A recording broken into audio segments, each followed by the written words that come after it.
el PPT, pero en el TIM mismo está ahí que da vuelta, pero en fin, síndromes medulares. ¿Se sigue viendo? Sí, doctor, se sigue apreciando. Perfecto. Muy bien. Entonces, ustedes saben que la médula forma parte del sistema nervioso central porque está ubicado en el eje, en el axis cubierto por un sistema óseo, que son las vértebras que deja un canal medular, y además de la meninges que recubre justamente la médula. Esta médula deja salir de ella o permite entrar en nervios radiculares llamados o nervios espinales también se llama. Tenemos 8 nervios cervicales o 8 raíces cervicales, 12 dorsales, 5 lumbares, 5 sacros y un coxígeo. La primera cervical va a salir por la parte superior de la primera cervical y la segunda entre la 1 y la 2 y así sucesivamente. ¿Qué reparos podemos tener? Acá el reparo anatómico de que la médula llega hasta L1, hasta la lumbar 1. Este punto de referencia es muy importante porque la punción lumbar que hacemos en los pacientes que es necesario tomar una muestra de líquido cefalorraquídeo se hace más o menos a la altura de L3, L4, que es alrededor de la espina ilíaca anterior. Trazamos una línea hacia atrás y en la apófisis vamos a encontrar la apófisis tercera, que nos da este espacio entre L3 y L4, se hace la punción lumbar. Entonces, al entrar la aguja por esta vía, no vamos a tocar nada de médula, ¿no?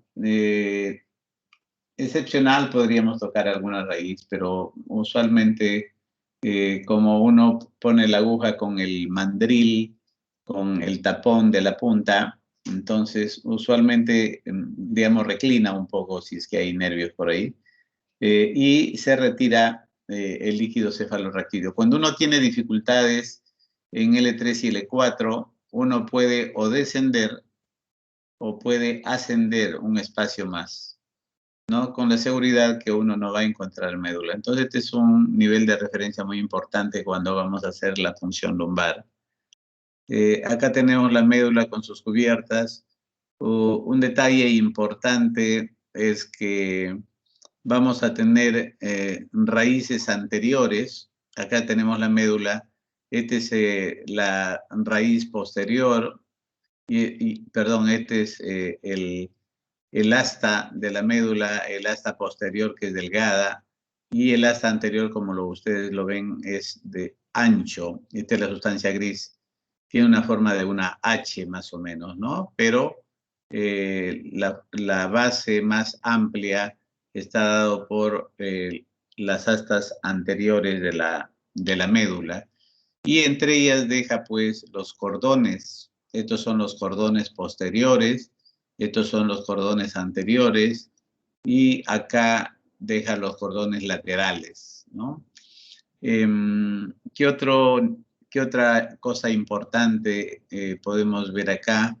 Que podemos ver de que en la raíz posterior está el ganglio raquídeo. Este ganglio raquídeo obedece, acá están los cuerpos neuronales de las neuronas sensitivas, ¿no? Cuya dendrita va a ir hacia la parte periférica, hacia el receptor, y viene el cuerpo neuronal y asciende por los axones y se va por la parte posterior de la médula. Las raíces anteriores van a salir justamente del asta anterior de la médula y van a conformar estos nervios espinales. Es decir, estos nervios espinales nos van a llevar información tanto de la raíz anterior como de la raíz anterior como de la raíz posterior. ¿Qué otro parámetro importante? Si ustedes se fijan,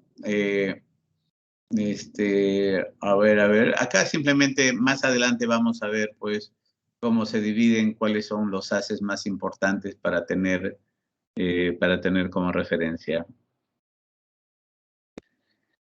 Un aspecto muy importante es tratar de tener siempre un mapa o memorizar algunos puntos referenciales para una evaluación rápida de la sensibilidad, ¿no? Si una persona, por ejemplo, pierde la sensibilidad de la cintura hacia abajo, ¿no? Eso significa que hay una lesión, si es de la cintura estamos hablando entre T10 o D10 y D12, más o menos, ¿no? A nivel del ombligo es la dorsal 10 o torácico 10, que es lo mismo. Entonces, este es como referencia. Si hay una hipoestesia de acá hacia abajo, significa que hay una lesión a nivel de D10, ¿ya? Entonces, este es un nivel de referencia muy importante. Cuando es a nivel del canal inguinal hacia abajo, decimos es una lesión a nivel del lumbar 1, ¿no? Entonces, los nervios lumbares son los que regulan y controlan básicamente los miembros inferiores. Los cervicales son los que regulan digamos, miembros superiores, ¿no? Excepto acá una ramita que es del tórax, del dorsal 1, la parte interna, la parte cubital. Entonces, como otro parámetro, hemos visto el T10 y el lumbar 1 son muy importantes. Después, como parámetro también es a nivel de las mamilas, es el tórax 4. Hay muchas personas cuando empezamos a decir, cada vez que yo le toco, usted va a contar. Entonces uno le toca, clic, clic, clic, dice, sí, sí, sí, o cuenta 1, 2, 3, 4, 5, digamos, bueno, vamos de arriba hacia abajo, porque acá siente, siente, siente, y de repente acá ya no siente, hacia abajo no siente nada, estamos a nivel de la mamila, entonces decimos que la lesión está en dorsal 4 o torácico 4. ¿Ya? Entonces, este es el otro nivel de referencia, ¿ya? T4, T10, L1, más o menos. Y otro es que la mano está regulado por C6, 7, 8, las tres últimas raíces cervicales. El C6 es el pulgar, el C7 los otros tres dedos y el último está dado por el C8, que es el meñique, el cubital. ¿Ya? Entonces, más o menos, cuando uno ve, pues, miren, la mano tiene un control de tres nervios, digamos, radiculares, medulares, ¿no? Otra característica importante es que los sacros van a inervar la parte posterior, ¿no?, de la persona. Los lumbares, la parte anterior, L1, L2, L3, L4, L5. Y en la parte posterior, a nivel de los glúteos, S1, S2, S3, S4, S5, ¿no? En la parte posterior. Eso... y bueno, las ramas superiores tenemos C2, C3, C4, más C2 y C3 para la cabeza. La cara anterior, ustedes saben que es del trigémino, pero la parte posterior va a ser inervado justamente por las raíces de C2, C3. Y hay una pequeña rama de C1 que es suboccipital, muy interna, por eso no aparece acá. Entonces, esos son los parámetros. Esto usualmente lo tenemos en gráficos y cuando evaluamos a un paciente lo pintamos y vemos a qué nivel, pero nos sirve ya como referencia tener esos parámetros que les estoy diciendo, ¿no? Entonces, acá hay un recuento de lo que les he venido diciendo: 8 cervicales, 12 dorsales, 5 lumbares, 5 sacros, un coccigio, más o menos por donde pasa, un recuerdo más anatómico.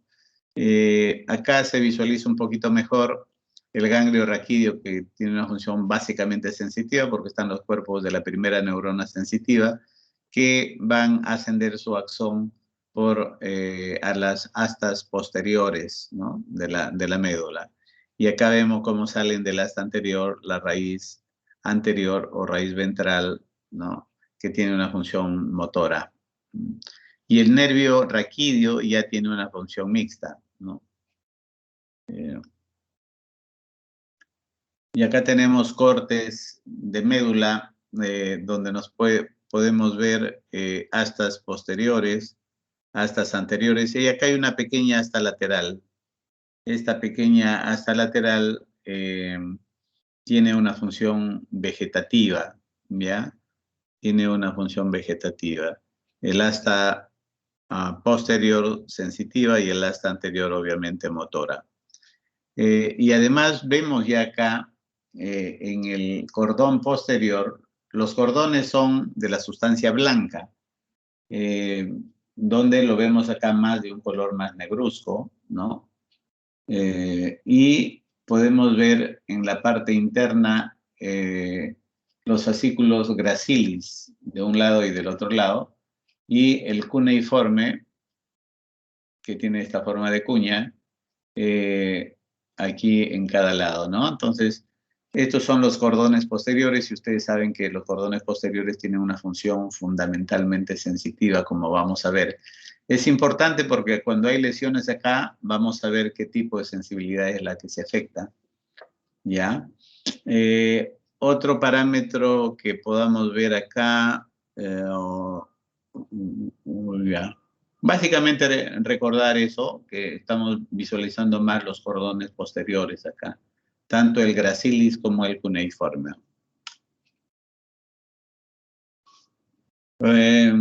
Acá, a nivel cervical, la forma que tiene la médula, una forma ovalada, la torácica más redondeada, la lumbar redondeada a ovalada y la sacra de una forma redondeada, ¿no? Algunas características más internas, si es que hay algunos que no tienen la columna gris lateral, o sea, la sustancia gris ya hemos dicho que tiene una asta anterior, una asta posterior y una asta lateral. En el caso de la cervical no tiene esta asta lateral, la torácica y la lumbar sí lo tienen, la sacra no lo tiene. Entonces, a nivel torácico y lumbar vamos a tener esta asta gris lateral que tiene función fundamentalmente de esta cadena simpática, ¿no? La función vegetativa. Después tenemos también que la sustancia gris, esto cuando, si ustedes recuerdan sus clases de neuroanatomía, han tenido que aprenderse y graficar las láminas, la terminología de Rexed, ¿no? La lámina 1 hasta la décima. La décima es que está en la comisura de la sustancia gris a nivel medular, y del 1 empieza en la parte sensitiva. La lámina 2 es lo que se llamaba la sustancia gelatinosa, ¿no? Y cada uno de ellos tiene un nombre específico que no viene al caso, pero es simplemente un recuerdo anatómico y esa disposición, esa organización somatotópica. Y esto nos hace recordar algunas cosas, que por ejemplo, la sensibilidad táctil, y la sensibilidad propioceptiva van a ingresar a la médula por los cordones posteriores y van a ascender por los fascículos de Gol y de Burdach, ¿ya? Ascienden hacia el tálamo y del tálamo, obviamente, a la corteza parietal. Es muy importante que esta sensibilidad propioceptiva y táctil van juntas.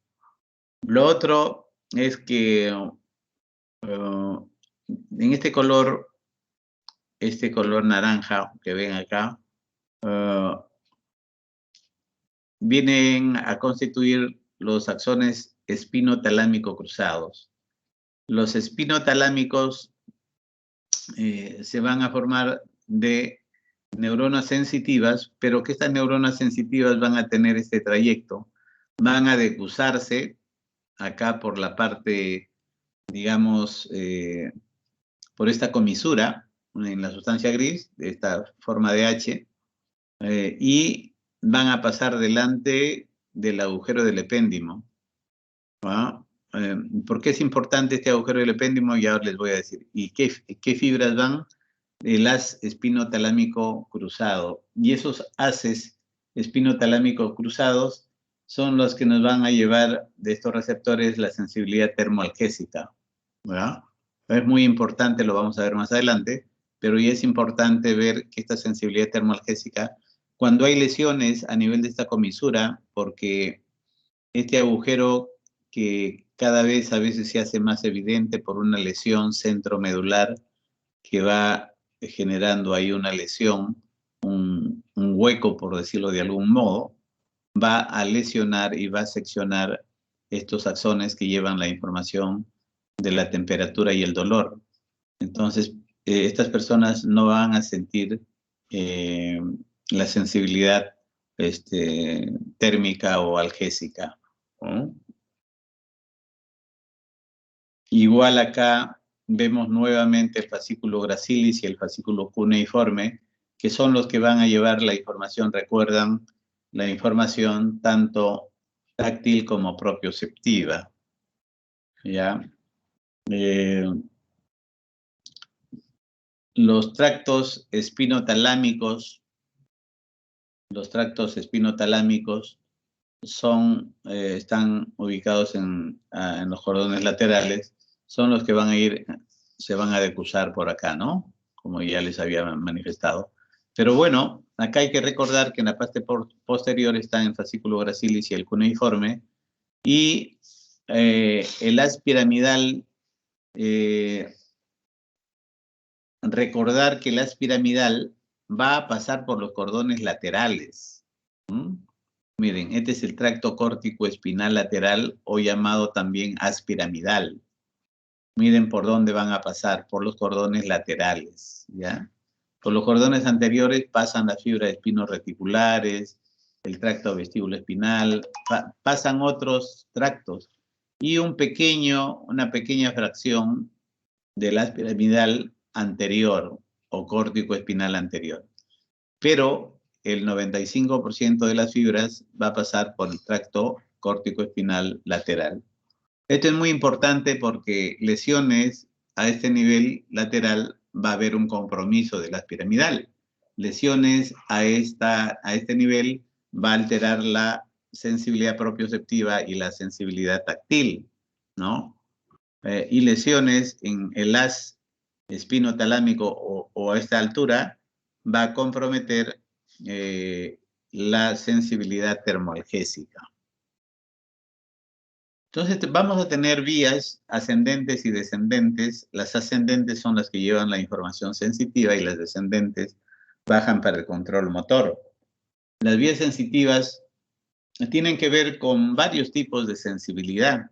La sensibilidad propioceptiva y el tacto discriminativo, que hemos señalado que van por los fascículos de gracilis y cuneiforme. El haz espinotalámico anterolateral, que lleva la información térmica y algésica. Los tractos espinoreticulares, para mantener la vigilia, la respuesta emocional. Los tractos espinocerebelosos, que tienen la función de la sensibilidad propioceptiva inconsciente y los arcos reflejos. El haz espinotectal y el espino olivar, ¿no? Que tienen una función sensitiva. Todo lo que comience con espino, ¿no? Espino olivar, espinotectal, espino cerebeloso, espino reticular, quiere decir de espino hacia arriba, por eso es sensitivo. Y los que terminan en espinal, obviamente son los motores, porque vienen de arriba: córtico espinal, retículo espinal, vestíbulo espinal, tecto espinal y rafe espinal. Estos tractos, ya saben ustedes que el tracto córtico espinal es el haz piramidal, cuya lesión va a producir un síndrome piramidal. Es decir, si yo tengo una lesión a nivel medular, puedo tener un síndrome piramidal. Si yo tengo una lesión a nivel del tronco cerebral, puedo tener un síndrome piramidal. Si yo tengo una lesión en la cápsula interna, puedo tener un síndrome piramidal. Si yo tengo una lesión a nivel cortical en el área 4 de Brodmann, puedo tener un síndrome piramidal. Pero estos síndromes piramidales van a tener características especiales dependiendo del nivel de la lesión, ¿ya? ¿Por qué? Porque el haz piramidal va a bajar desde el área 4 hasta el asta anterior de la médula. el control del movimiento son regulados también por estos tractos, como vamos a ver más adelante, ¿no? Entonces, tenemos vías ascendentes y vías descendentes. Las ascendentes ya hemos visto de que van a ascender por el cordón posterior y van a ir al tálamo y van a ir al homúnculo sensitivo en el lóbulo parietal, ¿no? Van, una vez que se han decusado y forman el menisco medio, van al tálamo y así se decusan. Los que llevan la sensibilidad termoalgésica, ¿dónde se decusan? No se decusan a nivel del tronco cerebral, se decusan en la propia médula. ¿Se acuerdan que cómo se decusaban junto al agujero del epéndimo? Ahí mismo en la médula se decusan y van de manera directa hasta el tálamo, por esta vía espinotalámica. Y del tálamo van igual al homúnculo del pénfilo. Esa es la diferencia entre la sensibilidad táctil, epicrítica y sensibilidad propioceptiva y el otro tipo de sensibilidad, ¿no? Son parámetros que va a ser necesario entenderlos para poder interpretar los síntomas o signos que presenta el paciente, ¿no? Entonces, acá están, digamos, cómo van a ascender el fascículo de Gracilis y el fascículo cuneiforme. El fascículo cuneiforme va a llevar la información del tacto fino porque es el que inerva básicamente el miembro superior. En cambio, el gracilis lleva la información sensitiva de los miembros inferiores. Entonces, una pregunta de examen, por ejemplo, ¿por cuál de los cordones se lleva la sensibilidad del tacto fino? Por el fascículo cuneiforme, ¿no? Cuneiforme, que van a llegar a nivel del bulbo, ahí al núcleo cuneiforme y al núcleo gracilis, y van a ascender por el menisco medial hasta el tálamo y del tálamo al otro lado. Entonces, acá es importante recordar que el gracilis es de miembro inferior y el cuneiforme del miembro superior. El espino talámico anterior, el espino talámico lateral, se van a fusionar ambos. Igual vamos a tener, digamos, que la información del espino talámico anterior, de la mano y el lateral del miembro inferior, pero esto no es tan importante como acá, como el tacto, ¿no? Porque en el tacto vamos a tener digamos, problemas de sensibilidad que a nivel de la sensibilidad termoalgésica. Como ven acá, la decusación se produce en la misma médula y en comparación del tacto fino, que la decusación se lleva a nivel del bulbo, en tronco cerebral, ¿no? Acá está para ver la sensibilidad del trigémino, cómo también asciende al tálamo y va a ir a la cara, ¿no? Y acá también la sensibilidad termoalgésica a nivel de la cara, cómo va a ascender y va a haber una decusación acá a este nivel. Vamos a tener ya nuevamente reiterando el tacto discriminativo, la sensibilidad vibratoria y la sensibilidad propioceptiva de los músculos, articulaciones. Tres tipos de sensibilidad: tracto discriminativo, la sensibilidad vibratoria y la sensibilidad propioceptiva, que van a ascender, ya sabemos, por los fascículos de Gol y Burdach, o fascículos gracilis y cuneiforme, que van a ascender hasta el tálamo. Esto, la sensibilidad musculoarticular inconsciente que va al cerebelo, también es la sensibilidad propioceptiva que va a conectarse más con el cerebelo para una regulación, digamos, de la sensibilidad de tipo inconsciente, para ver posturas a veces cuando uno está con los ojos cerrados, ¿no?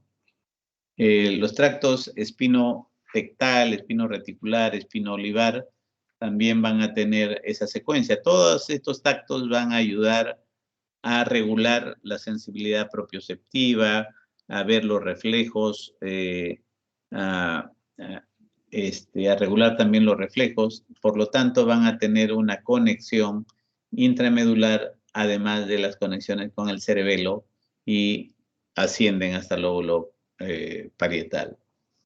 Entonces, tenemos pues la sensibilidad termoalgésica que ya hemos explicado, el tacto discriminativo ligado a la sensibilidad vibratoria, ¿ya? Ya sabemos por qué vías van. Y en cuanto a las vías descendentes, esta es una parte muy importante, lo que les decía. La vía piramidal se origina acá en el homúnculo motor, en el área motora, ¿no? Acá hay un homúnculo motor y estas neuronas piramidales van a bajar, van a pasar por la cápsula interna, van a pasar por el tronco cerebral, van a pasar por el haz córtico espinal lateral, ¿no? Van a pasar hasta el haz anterior. En cualquier lugar de este trayecto, si hay una lesión, puede producir un síndrome piramidal, ¿no? Por eso yo les decía, si tenemos una lesión a este nivel, nos va a producir un síndrome piramidal. Si tenemos acá en la cápsula interna, un síndrome piramidal. Si tenemos acá a nivel del pie del mesencéfalo, un síndrome piramidal. Sea en la protuberancia, sea en el bulbo o sea en la médula, si compromete la vía piramidal, nos va a producir un síndrome piramidal, ¿ya? El tracto retículo espinal también va a colaborar en la regulación del movimiento, junto con el vestíbulo espinal, el tecto espinal, el rubro espinal, y todos ellos van a formar parte del sistema extrapiramidal. Entonces acá tenemos esos tractos. El primero es la vía piramidal, que es el córtico espinal, ¿no? Que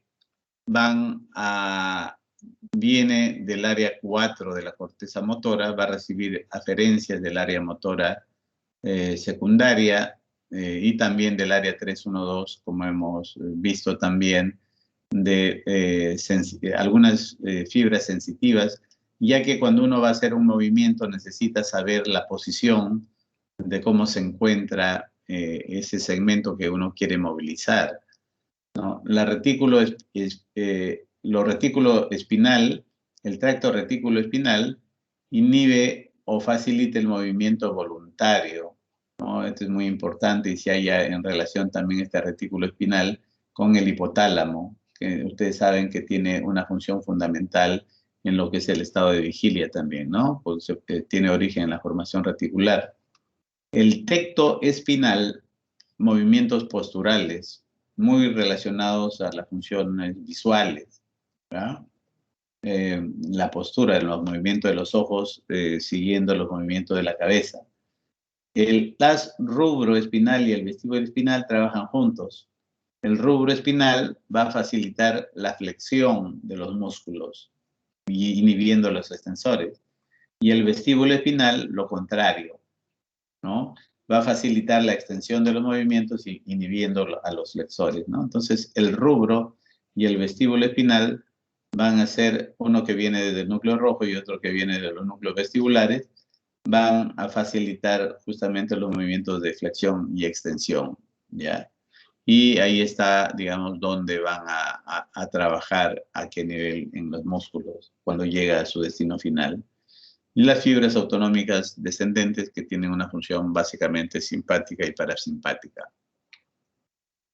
Muy bien, un poco con ese repaso un poquito amplio de la parte neuroanatómica, vamos a poder entender qué pasa cuando tenemos lesiones completas de la médula, ¿no? Un accidentado, un herido de bala, un herido por arma blanca, que va a producir una lesión completa de la médula. Puede producir una paraplegia si es que la lesión está a nivel lumbar, a nivel dorsal, digamos, ¿no? Final. A ese nivel va a producir obviamente una pérdida del movimiento de los miembros inferiores, pero también va a tener una pérdida de la sensibilidad de los miembros inferiores. A eso se le llama paraplegia. Cuadriplegia cuando tenemos una lesión a nivel cervical, ¿no? a nivel cervical, C4, C5, que va a comprometer miembros superiores y miembros inferiores, no pudiendo movilizar los 4 miembros. Generalmente son las lesiones que se producen por los accidentes de tránsito o por caídas en la cual hay una fractura cervical y esta produce una lesión medular completa, ¿no? Produciendo una cuadriplegia. Pero a veces las lesiones no son de sección completa, sino son lesiones incompletas. Entonces, estas lesiones incompletas vamos a tener que si es un síndrome medular central, ya ustedes ya se están imaginando que por el centro de la médula se va a decusar los espinotalámicos laterales que llevan información termoalgésica. Entonces, cuando hay una lesión centromedular, ya saben qué sensibilidad va a estar afectada. O un síndrome medular anterior, las vías anteriores que están afectadas. O un síndrome de la mitad de la médula, ¿no? Que va a comprometer, si es la mitad, va a comprometer los cordones posteriores, los cordones anteriores y laterales de la mitad de la médula. Y también puede haber lesiones del cono medular o la cola de caballo, ¿no? Que se va a formar justamente en la parte final de la médula espinal, en las terminaciones, en las raíces. Muy bien. Entonces, eso, por ejemplo, nuevamente, la sección medular completa, causado por una fractura o una luxación, una herida de bala, arma blanca o un tumor que está creciendo y va a producir una sección completa. Si hay una sección completa, pues está bloqueando. Es como que si de repente en el Paseo de la República, no sé, hay un derrumbe y se llena de piedras y no van a poder pasar ni para arriba ni para abajo, ¿no? Ni para un lado ni para el otro. Se ha bloqueado totalmente la función motora, sensitiva, vegetativa. Entonces, ¿qué vamos a tener como clínica? Debajo de esa lesión, si es una lesión a nivel, pues, de 12, vamos a tener que hay una paraplegia, ya hemos dicho. Si es una lesión cervical 3, vamos a tener una cuadriplegia, ¿no? Por eso dice, debajo del nivel de la lesión va a producir una parálisis bilateral en el segmento de la lesión acompañado de atrofia muscular. ¿Por qué de atrofia muscular? Porque una vez que ha sido seccionado, ya no va a llegar la información nerviosa a los músculos. ¿Y qué va a pasar cuando los músculos no funcionan, se atrofian? Además de eso, ¿qué va a haber? Parálisis espástica bilateral, porque hay un compromiso de la vía piramidal. Hay una pérdida bilateral de toda la sensibilidad, ¿no? A la altura del nivel de la lesión donde se haya producido la lesión. La función vesical e intestinal no están bajo el control voluntario, es un control vegetativo. Por lo tanto, esto puede preservarse. El síndrome medular anterior. Este es otro síndrome, miren. Anterior, es decir, va a comprometer las astas anteriores. Y acá en las astas anteriores, ustedes saben que está ubicado la segunda neurona motora. Acá está la neurona que va a salir, pues, por la raíz, ¿ya? Y tenemos también los cordones laterales. Entonces, cuando se produce una lesión en las astas anteriores, igual cuando hay una fractura, luxación, lesiones de la arteria espinal anterior o de sus ramas, o hernias del disco intervertebral también nos puede producir acá lesiones. Entonces, la clínica, ¿cómo lo vamos a observar? Debajo del nivel de la lesión, parálisis bilateral en el segmento más atrofia. Parálisis porque se va a comprometer los córtico-espinales, porque ustedes saben que por los cordones laterales baja la vía piramidal. Parálisis espástica bilateral también, por lo mismo, por síndrome piramidal. Pérdida bilateral de la sensibilidad dolorosa, térmica y tacto. ¿Por qué? Porque saben ustedes que la sensibilidad termoalgésica pasa por acá. Por lo tanto, va a estar comprometido. El tacto leve, el tacto profundo, también puede afectarse porque también va por acá. Pero el tacto discriminativo táctil, la vibratoria y propioceptiva están normales porque ellos pasan por la parte posterior. Es decir, la sensibilidad epicrítica, discriminativa, táctil, propioceptiva, vibratoria, están indemnes porque todo esto está sano.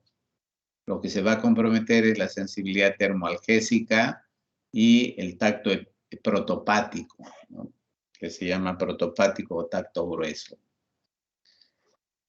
Habíamos señalado también, acá, bueno, está rayado de manera muy amplia, pero acá hay lesiones centromedulares más pequeñas, ¿no? Que van a producir cuando se produce en algunos casos hiperextensión de la región cervical de la columna cervical, el síndrome de latigazo que puede lesionar de manera interna, o algunos tumores o infecciones acá, o problemas vasculares también. ¿Qué va a producirse debajo de la lesión? Si es una lesión ya extensa, grande, parálisis bilateral en el segmento de la lesión más atrofia, ya digamos una lesión de este tamaño producido pues por un latigazo, fenómeno de latigazo que puede comprometer toda esta área, puede prometer también parálisis espástica bilateral, pérdida bilateral de la sensibilidad dolorosa. ¿Por qué? Porque por acá esto es lo más significativo, porque si es una lesión centromedular, por acá se va a decusar, ¿no? En cambio, la sensibilidad, digamos, el tacto fino puede estar preservado, ¿no? Hay una pérdida bilateral de la sensibilidad dolorosa, el tacto protopático, el tacto leve, el tacto de presión.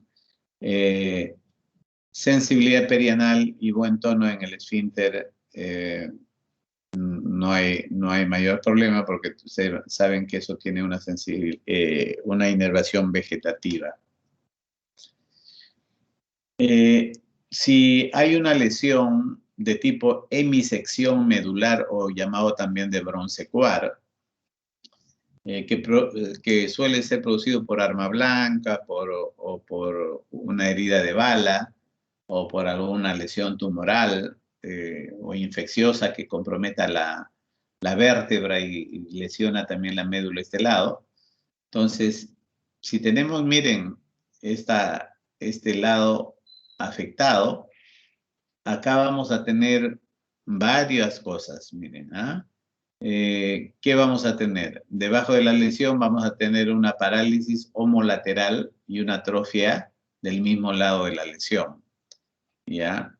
Entonces, si es una lesión, en este caso el lado izquierdo, la persona no va a poder mover el lado izquierdo. Tiene una parálisis homolateral y una atrofia en ese lado. Tiene la parálisis espástica homolateral porque tiene el síndrome piramidal. Tiene el Babinski homolateral porque tiene el síndrome piramidal. Tiene una banda homolateral de anestesia cutánea. O sea, si hay una lesión de la mitad de la médula en un nivel determinado, va a haber pérdida en ese lado de la lesión, ¿no? De la sensibilidad en ese lado. ¿De qué tipo de sensibilidad?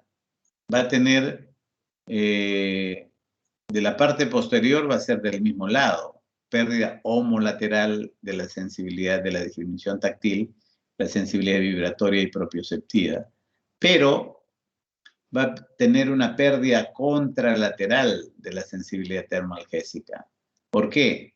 Porque las vías que se van a decusar por acá ya no se decusan, entonces ya no lleva la información, digamos, de este lado, ¿no? Entonces va a tener una pérdida contralateral de la sensibilidad termoalgésica. Es decir, mientras en un lado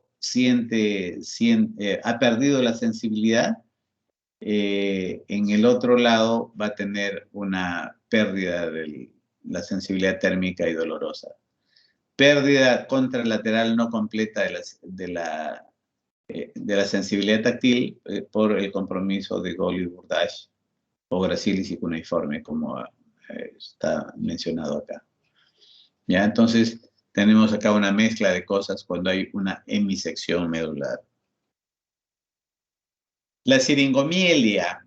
La siringomielia es muy parecido al síndrome centromedular. El centro medular anterior hemos visto pues bastante grande, bastante amplio, y ya les dije que esto empieza acá en este canal del epéndimo y va creciendo, a veces haciéndose grande como una lesión centromedular. Siringo viene de tubo, como que se va formando un tubo acá, una cavidad. Pero lo primero que compromete esta siringomielia es el pasaje de las vías termoalgésicas. Por lo tanto, eso va a estar más afectado. Vamos a ver. ¿Ves? Lo más característico en la siringomielia es la pérdida de la sensibilidad termoalgésica de los dermatomas afectados en ambos lados del cuerpo, porque compromete ambos lados, pero acá pasan de un lado y para el otro lado. Sin embargo, la sensibilidad fina, discriminatoria, vibratoria, propioceptiva, que va por los cordones posteriores, está normal, ¿no? Los debilidad de neuronas motoras inferiores en pequeños músculos de la mano, a veces porque hay a veces una pequeña afección de algunas ramas que tienen que ver con el haz piramidal anterior, no con el cruzado, no con el córtico espinal lateral, sino con el anterior. Pero es muy leve en la mano, una debilidad muy leve.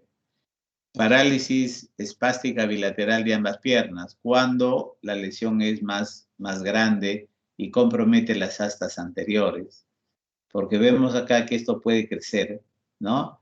Entonces, todo este listado es cuando ya hay un compromiso más o menos a la altura de estos triángulos, ¿no? Que compromete todas estas áreas. Entonces, podría haber una parálisis espástica bilateral en ambos. ¿Por qué? Porque hay un compromiso de las astas anteriores, ¿ya? Hay un compromiso de la segunda neurona motora. Puede haber hiperreflexia por ese mismo hecho, Babinski positivo, y puede haber también un síndrome de Horner. Pero lo más característico, se pierden las sensaciones de dolor y temperatura en la siringomielia, lo primero. Después, bueno, esto puede agrandarse y causar una molestia más generalizada. Y acá tenemos cómo está comprometido de acuerdo al nivel donde se produce la decusación nada más. Entonces, es segmentaria, no es que es hacia abajo en todo el cuerpo, ¿no? Sino es, por ejemplo, acá más o menos a nivel de la dorsal 4, T4, T2, ¿no? Cuando hay lesiones a ese nivel, va a haber problemas a nivel suspendido de la sensibilidad termoalgésica en ese segmento, pero hacia abajo y hacia arriba está normal. Muy bien, con eso hemos terminado los síndromes medulares, ¿ya? ¿Alguna pregunta? Y sigue acá pensando el sistema este. A ver, vamos a ver.